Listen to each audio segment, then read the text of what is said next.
ആലപ്പുഴയിൽ മാലിന്യ കൂമ്പാരമായി നിർമ്മാണം പാതിവഴിയിൽ നിലച്ച പഞ്ചകർമ്മ ആശുപത്രി കെട്ടിടം കാണും. നഗരസഭ ശേഖരിക്കുന്ന പ്ലാസ്റ്റിക് മാലിന്യങ്ങൾ തള്ളുന്നത് കോടികൾ മുടക്കി നിർമ്മിച്ച ഈ കെട്ടിടത്തിലാണ്. സംസ്കരണം കൃത്യമായി നടക്കാത്തതോടെ മാലിന്യം കുന്നുകൂടി കിടക്കുകയാണ്. ശരത് എസ് ചേരുന്നുണ്ട് സ്ഥലത്തു നിന്ന്. ശരത് എസ്, മാലിന്യ സംസ്കരണം എത്രത്തോളം പ്രധാനപ്പെട്ടതാണെന്ന് നമുക്ക് അറിയാവുന്നതാണ്. ഇത് കുന്നുകൂടി കിടക്കുന്നതല്ലാതെ അത് സംസ്കരിക്കുന്നില്ല അല്ലേ?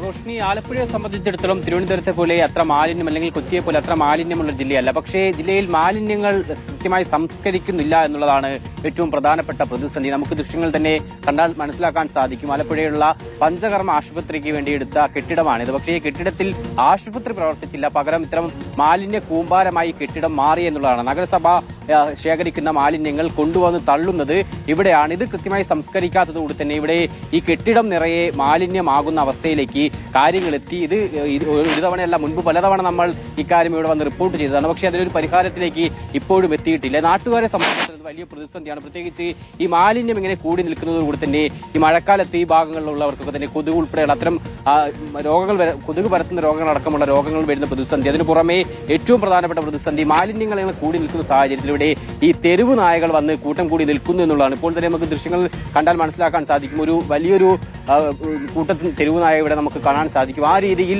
ഈ തെരുവ് നായകൾ മാലിന്യം ഇവിടെ ഇങ്ങനെ സംസ്കരിക്കാതെ കൂടി നിൽക്കുന്നതുകൊണ്ട് തന്നെ തെരുവ് നായകൾ ഇവിടെ തമ്പടിക്കുന്നു. അതുകൊണ്ട് തന്നെ ഈ ഭാഗങ്ങളിലൂടെ പോകുന്നവർക്കും അത് വലിയ ഭീഷണിയായി മാറുന്നു എന്നുള്ളതാണ്. ആ രീതിയിൽ മാലിന്യം സംസ്കരണം കൃത്യമായി നടത്താത്തതാണ് ആലപ്പുഴയെ സംബന്ധിച്ചിടത്തോളം ഏറ്റവും പ്രധാനപ്പെട്ട പ്രതിസന്ധി. കോടികൾ മുടക്കി നിർമ്മിച്ച ഈ പഞ്ചകർമ്മ ആശുപത്രി യഥാർത്ഥത്തിൽ ഇപ്പോൾ ആശുപത്രി പ്രവർത്തിക്കുന്നത് വാടക കെട്ടിടത്തിലും ആശുപത്രിക്കായി നിർമ്മിച്ച ഈ കെട്ടിട മാലിന്യത്തിനുമായി മാറ്റി എന്നുള്ളതാണ്. ആ രീതിയിൽ വളരെ സങ്കടകരമായ കാര്യം തന്നെയാണ് ആലപ്പുഴയെ സംബന്ധിച്ചിടത്തോളം മാലിന്യം ഉണ്ടാക്കുന്ന പ്രതിസന്ധി. അതിൽ ഏറ്റവും പ്രധാനപ്പെട്ടത് ഈ മാലിന്യ സംസ്കരണം കൃത്യമായി നടക്കാത്തത് മൂലം ഇതിങ്ങനെ കുന്നുകൂടി കൂമ്പാരമായി ഇവിടെ കിടക്കുന്നു എന്നുള്ളതാണ്. പ്ലാസ്റ്റിക് മാലിന്യങ്ങളാണ് ഇവിടെ ഇങ്ങനെ കൂമ്പാരമായി കിടക്കുന്നത്. മഴക്കാലമാകുമ്പോൾ ഈ വെള്ളം കെട്ടി നിൽക്കുന്നതും ഈ ഭാഗങ്ങളിൽ കൊതുകിന്റെ ശല്യവും ഒപ്പം മറ്റു രോഗങ്ങളും അടക്കം പ്രദേശവാസികൾക്ക് വരുന്ന വലിയ പ്രതിസന്ധി ഇതുമൂലം ഉണ്ടാകുന്നു എന്നുള്ളതാണ്. ഇത് പലതവണ നമ്മൾ തന്നെ റിപ്പോർട്ട് ചെയ്തതാണ്. പക്ഷേ ഇതുവരെ പരിഹരിക്കാൻ കഴിഞ്ഞിട്ടില്ല. ഓരോ തവണ വരുമ്പോഴും മാലിന്യ കൂമ്പാരം അത് വലിയ തോതിൽ വലിയ അളവിലേക്ക് മാറുന്നു, വലിയ കൂമ്പാരമായി അത് മാറുന്നു എന്നുള്ളതാണ് സങ്കടകരമായ കാര്യം. ഈ പറയുന്നത് പോലെ തെരുവുനായ അടക്കമുള്ള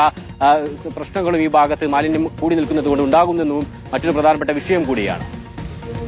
എന്തൊരു അവസ്ഥയാണെന്ന് ചിന്തിച്ചു നോക്കൂ. പണി പൂർത്തിയായി രോഗികളെ കിടത്തേണ്ട ഒരു ആശുപത്രി കെട്ടിടമാണ്. അത് പാതി വഴിയിൽ നിർമ്മാണം നിലച്ച് പുറത്തും അകത്തും മാലിന്യ കൂമ്പാരങ്ങളാണ്. അതിൽ തെരുവുനായകളാണ് വിളയാടുന്നത്. ഇതാണ് അവസ്ഥ. ഈ മാലിന്യങ്ങൾ കൃത്യമായി സംസ്കരിച്ചില്ലെങ്കിൽ അതുകൊണ്ട് ജനത്തിനുണ്ടാവുന്ന ബുദ്ധിമുട്ടുകളാണ്. അതിനൊക്കെ എന്താണ് ഒരു പരിഹാരം എന്ന് വീണ്ടും വീണ്ടും ചോദിക്കേണ്ടി വരികയാണ്.